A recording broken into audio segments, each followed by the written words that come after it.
Job లేక ఇబ్బంది పడుతున్నారా? అయితే మెడికల్ కోడింగ్ మీకు మంచి ఆప్షన్. వెంటనే కాల్ చేసి కోర్సులో జాయిన్ అవ్వండి.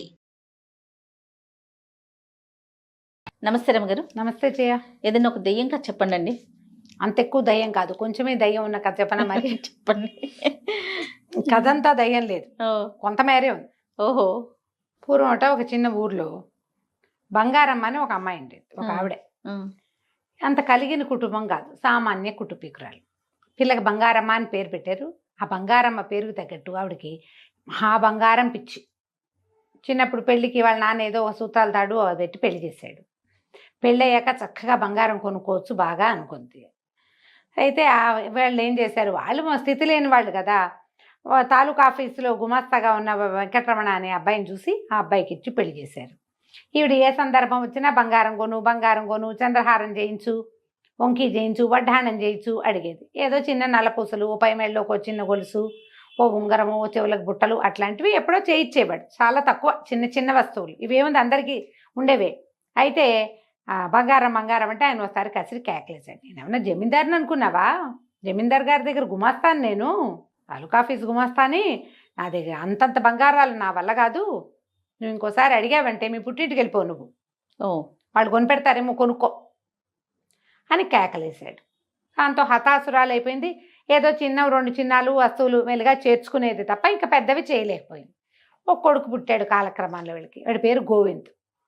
అయితే గోవింద్కి వాళ్ళ నాన్నలాగా చిన్న ఉద్యోగం కాదు, మంచి ఉద్యోగం లభించింది. లభించేసరికల్లా ఈ లోపల ఏమైంది, వాళ్ళ పక్కింట్లో ఎవరిదో పెళ్ళైతే ఆ పిల్లాడికి బోల్డ్ కట్నం ఇచ్చారు. బోల్డ్ కట్నం ఇస్తే వాళ్ళు ఏదో పొలం కొనుక్కున్నారు ఆ కట్నం డబ్బుతోటి. ఈవిడికి ఏమనిపించింది, మనవాడికి కూడా శుభ్రమైన ఉద్యోగం వచ్చింది, పిల్లాడు చెయ్యెత్తి ఎదిగాడు, మంచి సంబంధం వచ్చి బాగా డబ్బులు వస్తే బంగారం కొనుక్కుందాం. పిల్లాడి పెళ్లికి చంద్రహారము, వడ్డాణము ప్లాన్లో ఉంది ఆవిడ. సరే, ఏదో సంబంధాలు వస్తున్నాయి ఒకటి ఎర్ర. ఈ లోపల ఈ గోవింద్ ఏం చేశాడు, వాడి స్నేహితుడు పై ఊళ్ళో ప్రకాశం అని ఒకడు పెళ్లి చేసుకుంటుంటే ఆ పెళ్లికి వెళ్ళాడు. ఆ రోజుల్లో పెళ్ళంటే ఇప్పట్లాగా ఊరికే మొహం చూపించి భోజనం చేసి వచ్చే పెళ్ళిళ్ళు కాదుగా, 4 రోజులు వెళ్ళాలి. అక్కడ 3 రోజులు ఉండి వచ్చాడు. ఈ 3 రోజుల్లో ఏమైంది, ఈ అబ్బాయి వెళ్ళి దిగంగానే ఆ పెళ్లి కూతురి బాబాయ్ కూతురు, మేనమావ కూతురు, ఇంకో పిల్ల కమల, చక్కటి పిల్ల, ఎంత చక్కగా ఉందో, చేసుకుంటే ఇట్లాంటి పిల్లనే చేసుకోవాలని భావించాడు. పెళ్ళికి 3 రోజుల ముందే వెళ్ళాడు ఈ అబ్బాయి. పెళ్ళైన మరుసటి రోజు వచ్చేద్దామనుకున్నాడు. ఈ 3 రోజులు, 2 రోజుల్లో ఈ పిల్ల వెనకాల తిరగటం మొదలుపెట్టాడు. పిల్ల చాలా చక్కటిది, చక్కగా వినయం వందనం ఉన్నాయి, మంచి పనిమంతురాలు. చూస్తే ఆ ప్రకాశాన్ని అడిగితే ఏమన్నాడు, వీళ్ళు చాలా పేదవాళ్ళురా, వాళ్ళ దగ్గర ఏమీ లేదు, పేదవాళ్ళు, వాళ్ళు మీకేమీ కట్టం కానుకంటే, కట్టం కానుకేందుకు ఇంత చక్కటి పిల్ల ఉంటే శుభ్రంగా పనిచేస్తోంది. ఆ రోజుల్లో పిల్లలకి చదువులు, ఉద్యోగాలు, ఆలోచనలు ఉండేవి కాదు కదా. వంట చేయటం, చక్కగా ఇంటి పని చూసుకోవటం, గుడ్డు గోదా అంటే మొక్కమోడు, మొగ్గుడ్డు గోదా, పిల్ల మేక వీటిని చూసుకోవటం వచ్చి లక్షణంగా ఉంటే చాలు. సంపాదనల ఆలోచనలు అసలు లేనే లేవు. మన కాలంలో కూడా తక్కువే, ఇప్పుడు కదా వచ్చినాయి అవన్నీ. సరే, ఏమైంది, ఆ పిల్ల తండ్రితోటి మీ అమ్మాయిని నాకు ఇచ్చి పెళ్లి చేయండి అంటే, నాయన పెళ్లి ఖర్చులు కూడా పెట్టుకోలేము మేము, మా వల్ల కాదు, మరి ఎట్లా పెళ్లి చేయాలో కూడా తెలియట్లేదంటే, పోనీ వీడి పెళ్లితో పాటే నా పెళ్లి కూడా చేసేయండి, ఇక్కడే నేను కూడా పెళ్లి చేసుకుంటానని ఆ ప్రకాశాన్ని ఒప్పించాడు. ఆ ప్రకాశం వాళ్ళది కలిగిన కుటుంబం. వాళ్ళు ఏమన్నారు, సరే పిల్ల నచ్చింది, ముహూర్తం మంచిది, ఎవరికైనా పెళ్లి చేసుకోవచ్చు, ఏముంది, ఇంకో 2 పీటలు ఇస్తే అదే పురోహితుడు అదే మంత్రం చదువుతాడు, అదే భోజనాలతో సరిపోతుంది అని చెప్పి ఆ ప్రకాశం వాళ్ళ మావగారు తమ కజిన్ బ్రదర్ అయిన ఈ కమల వాళ్ళ నాన్నతోటి ఒప్పించేసి పెళ్లి చేసేసాడు. పెళ్లి చేసుకుని చక్కగా మర్నాడు కొత్త భార్యని, అతని మామని వెంబడి పెట్టుకొచ్చాడు గోవింద్. తల్లి చూసి నిర్ఘాంతపోయింది. లోపలికి వచ్చాడు, అమ్మ ఇదిగోనే నీ కోడలు, సమయం లేదు, ముహూర్తం మంచిది, నా నక్షత్రానికి కూడా సూట్ అవుతుందని చెప్పారని పెళ్లి చేసుకొచ్చాను, ఇదిగో వీళ్ళ అమ్మా నాన్న అన్నాడు.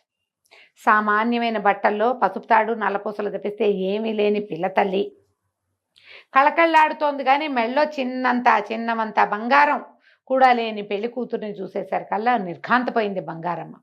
ఎవరెవరా పెళ్లి చేసుకోవటం ఏమిటి, ఓ కట్నం కానుక మంచి చెడు లేకుండా హాత్తేరి అని తెగదిట్టింది. తిట్టేసరికల్లా అత్తయ్య దండం పెడుతుంటే, ఎవతే నీకు అత్త పో బయటికి అంది కోడల్ని. వాళ్ళేమో అలాగా, అక్కయ్య గారు పిల్ల నచ్చింది మీ వాడికి, నేను కూడా అంత స్థితిమంతుణ్ణి కాను, ముహూర్తం బాగుందని కన్యాదానం చేసేసాము, మమ్మల్ని క్షమించండి అని వాళ్ళు అంటుంటే, ఎవరు నీకు అక్కయ్య గారు పో బయటికి అని వాళ్ళని తిట్టింది. వాళ్ళ అమ్మా నాన్నని తిట్టింది, పిల్లని తిట్టింది. గోవింద్ అన్నాడు, నువ్వు ఏమన్నా సరే ఈ అమ్మాయి నా భార్య, నేను వివాహం చేసుకొచ్చాను, ఈ పిల్లని ఇంట్లో పెట్టుకోవాల్సిందే. వీళ్ళ పరిస్థితి ఏంటి, ఇది ఈ అమ్మాయి బంగారం భర్త ఉన్నాడు కదా వెంకటరమణ, ఆయనకి అనారోగ్యం వచ్చి ఉద్యోగం విరమించుకుని ఇంట్లో ఉన్నాడు. వాళ్ళ ఇల్లు నడవాల్సింది గోవిందుడితోటే. ఆ మొగుడు కనుక ఉద్యోగం ఉండి వాళ్ళ కథ నడుస్తుంటే ఆవిడ కొడుకుని పొమ్మనేది. ఇప్పుడు పొమ్మని అనలేదు, ఇల్లు వాడే నడుపుతాడు. కొడుకు పెళ్లి వల్ల రావాల్సిన కట్నం కానుక, బంగారం, చంద్రహారం, వంకి వడ్డాణాలన్నీ పోయినాయి. ఇక ఆ కోడల్ని 2 కళ్ళా చూసేది కాదు, ఆ బంగారం మండిపోయేది. దీనివల్లే నా బంగారపు సరదా తీరకుండా పోయిందని. పిల్ల ఇంటెడు పని చేసేది. ఇవిడేం చేసేది, పని మనిషిని మానిపించేసింది. నువ్వే తిండిగా దండగా, మరి ఇప్పుడు నీ కింద ఈ పని మనుషులందరూ ఎందుకు అని గిన్నెలు దోమేదాన్ని మానిపించింది, గిన్నెలు కమలే దోమేది. బట్టలు ఉతికేదాన్ని మానిపించింది, బట్టలు కమలే ఉతికేది. ఆ పిల్లకి ఆ పనుల అలవాటు, చెరువుకెళ్ళి నీళ్లు తేవటాలు, బావిలోంచి నీళ్లు తోడి తొట్టెలు నింపటాలు, వంట చేయటము, సమస్తమైన పనులు చేసేది. బాగానే ఉండేది. ఈవిడికి ఊళ్ళు మంటగా ఉండేది. మంటగా ఉండి, నీకు ఇదే కాదు, నీకు ఇక ఒంటిపూట భోజనమే, నీ భోజనం కూడా మాకు ఎక్స్ట్రానే. పొద్దున పూట తింటాను వీలేదు, రాత్రిపూట పిల్లాడు ఉంటాడు కాబట్టి, కొడుకుంటాడు కాబట్టి వాడితో పాటే నువ్వు భోజనం చేయాలి. పొద్దున నీకు మెతుకు కూడా పెట్టననేసింది. వంట పిల్ల చేసేది, అత్తగారు మావగారు అన్నం తినేవారు, ఆయన తిని పడుకునేవాడు, ఒంటో బాగుండదు కాబట్టి. ఈవిడ చచ్చినా మా కోడలికి అన్నం పెట్టేది కాదు. పెట్టకుండా ఒక 10 రోజులు గడిచినాయి. ఈ 10 రోజుల్లో అబ్బాయి ఏదో కచేరీలో హడావిడిలో ఉండి బాగా గమనించలా. ఒక 10వ రోజుకి అప్పుడు తెలుసుకున్నాడు పిల్ల చిక్కిపోయిందని. ఇదేమిటి ఇంత చిక్కిపోయావు, నువ్వు ఇంత సన్నగా అయిపోయావు, జాకెట్ అంతా వదిలేపింది, రవికి ఎందుకు వదిలేయింది, ఇంత సన్నబడిపోయావేమిటి అని అడిగాడు. సమాధానం ఆవిడ అత్తగారు ఏం చెప్పిందంటే, ఒకవేళ గనక అబ్బాయికి ఈ విషయం చెప్పావో దొంగతనం వంటగట్టి నిన్ను మీ పుట్టింటికి పంపించేస్తాను శాశ్వతంగా అని గట్టిగా చెప్పేసింది. ఇప్పుడు ఆ పుట్టింట్లో ఆ గతి కూడా లేదు. మొగుడు చక్కగా ముద్దుగా చూసుకుంటాడు, ప్రేమగా ఉంటాడు, మంచివాడు, ఇల్లు వాకిలి కళగా అన్నీ బాగున్నాయి. దీన్ని వదిలిపెట్టుకుని ఏం వెళ్తుంది పాపం, ఈ కాలం పిల్ల కాదుగా, నోరు మూసుకుని ఊరుకుంది. ఈ 10వ రోజు రాత్రి పెరట్లో కూర్చుని ఏడుస్తూ కూర్చుంది. ఆకలి, పుట్టింటికి వెళ్ళిపోవాలని ఉంది, తిండి సరిపోవటం లేదు దానికి, ఏం చేయాలో తెలియక ఏడుస్తుంటే ఆ ఇంటి వెనకాల ఒక కానుగ చెట్టు ఉంది. ఆ కానుగ చెట్టు మీద ఎప్పటి నుంచో ఒక దయ్యం ఉంటుంది. అది రోజు వీళ్ళింటికి వేసి చూస్తుంది, కానీ ఇంట్లోకి వచ్చే ఆలోచన ఎప్పుడు చేయలే.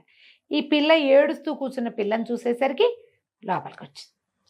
వచ్చి, ఎందుకు నువ్వు ఏడుస్తున్నావు ఏమిటంటే ఈ పిల్లకి అదంతా చెప్పింది.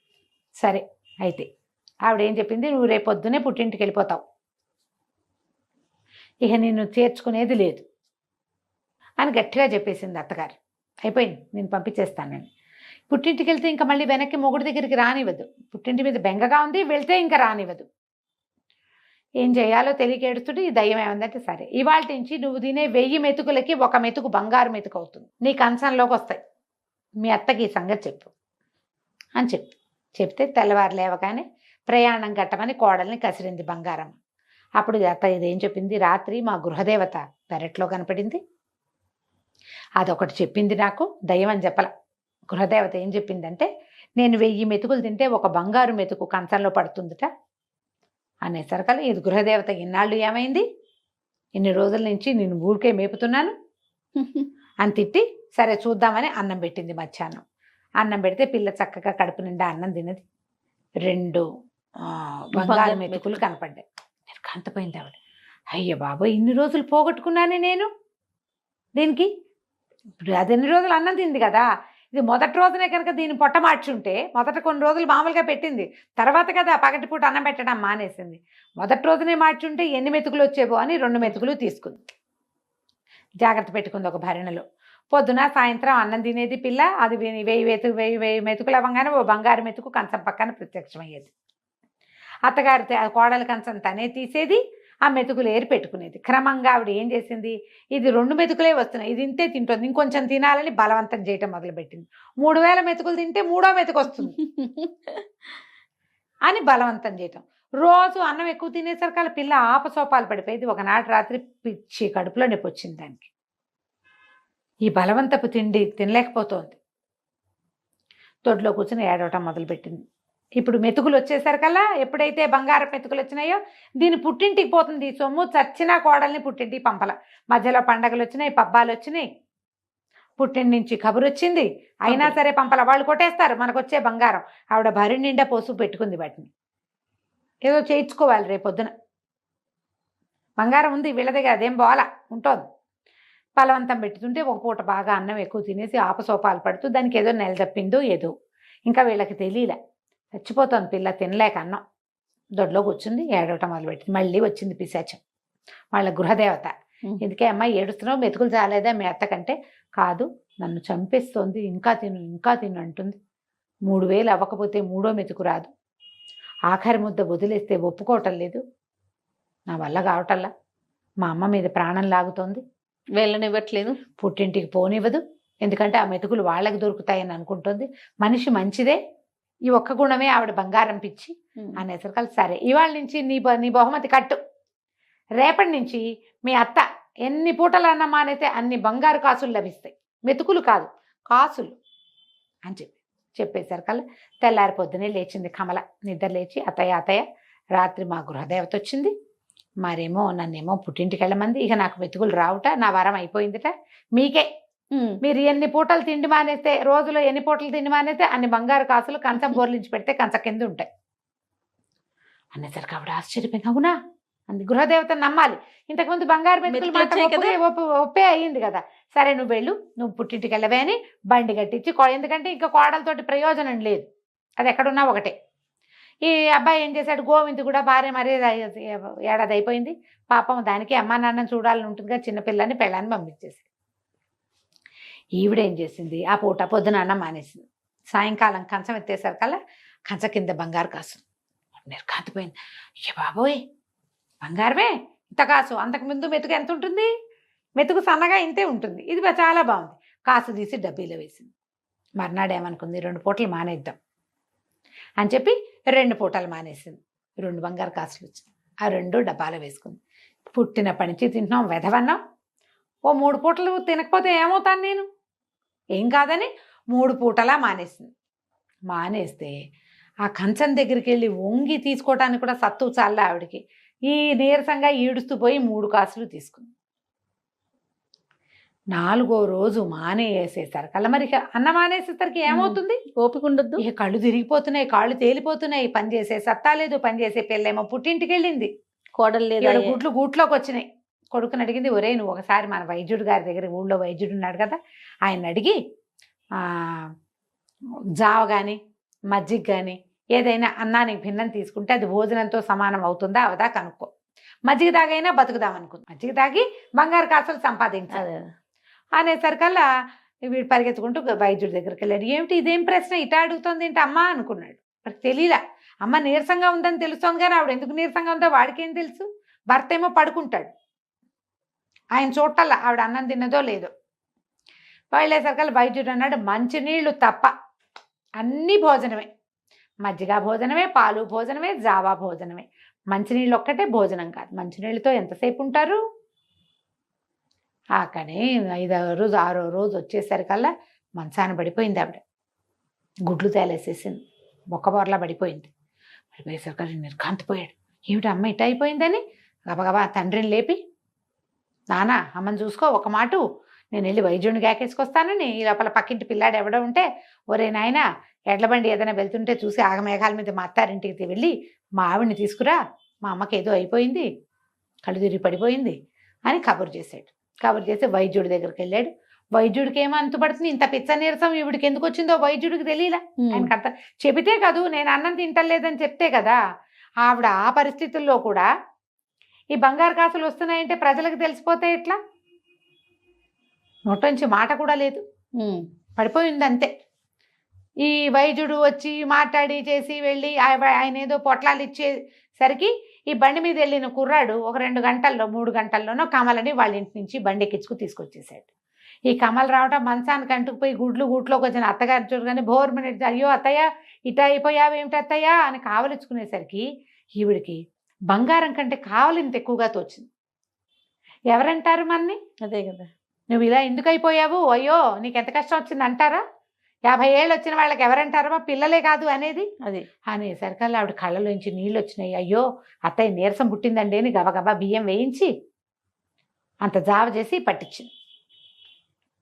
ఆ జావ తాగేసరికి ఓపుకొచ్చింది ఆవిడకి.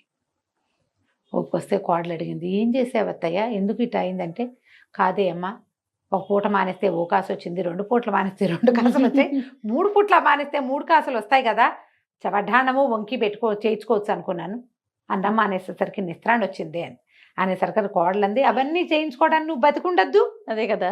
చేయించుకుని పెట్టుకుంటే అందం ఉండాలి కదా మనిషికి, ఆ మాత్రం మటసంగా ఉంటే ఓ వస్తువు పెట్టుకున్న అందం చందం, నువ్వు ఇట్ట అయిపోతే ఇంకేం వస్తువు అందం అత్తయ్య.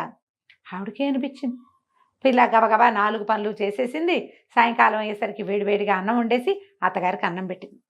కాసులు లేవు, ఏం లేవు. ఆవిడకి అనిపించింది, అన్నం కదా మనకు కావాల్సింది, వెధవ బంగారం, ఎప్పుడో ఒక్కసారి ఒక పేరెంటానికి పెట్టుకెళ్ళే వస్తువుల కోసం నిత్యం ఉండవలసిన అన్నాన్ని వదిలేసుకుని దీపంలా ఇంట్లో ఉండాల్సిన కోడల్ని నానా హింస పెట్టి నేనేం సాధించాను అనుకుని ఆ గృహదేవత ఎవరో ఆవిడకో దండం పెట్టి అప్పటి నుంచి ఈ పద్ధతి అంతా మానేసి ఆ మెతుకుల్ని ఆ కాసుల్ని అన్నీ కరిగించి కోడలికే వంకి వడ్డాణము చంద్రహారాలు చేయించి కళగా పెట్టి చూసి బాగుందమ్మా అని నోరు మూసుకుని ఊరుకుంది. బంగారం భ్రమ తీరిపోయింది. అన్నం కంటే బంగారం ఎక్కువ. అదే కదా కదా, బంగారు కణికలు మింగలేం కదా, మింగలేం ఎవరైనా కదా. కథ కంచికి మనం ఇంటికి. చాలా బాగుందండి. నమస్తే రమ్య గారు. నమస్తే.